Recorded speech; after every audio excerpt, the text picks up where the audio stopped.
خدي نامكان يار الماضي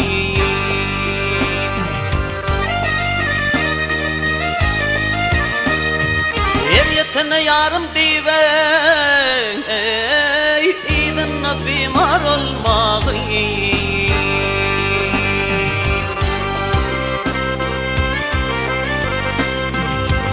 برقلتاني دوشان دوشان آخر ölüm gelir basay basan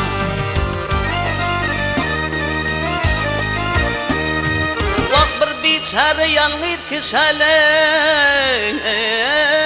Bütümüyle oralmağı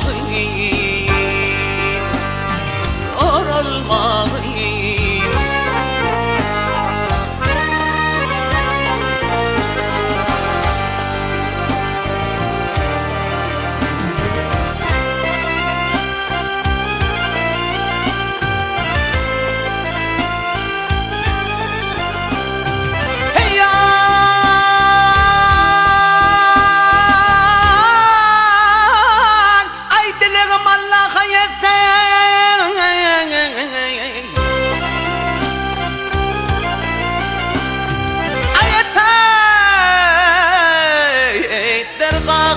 kabul etmeli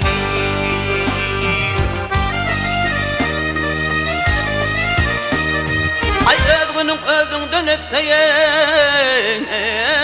Yalansa da horulmalı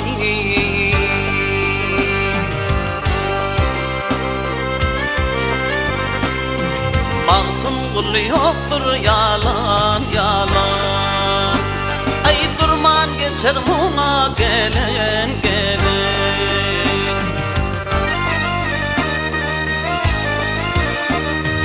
Ay bırakılsız bir veç bilenilerin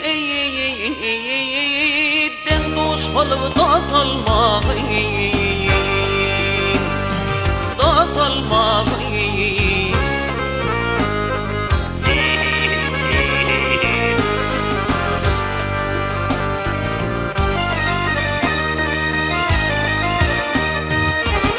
Akılsız bir veç bileneyim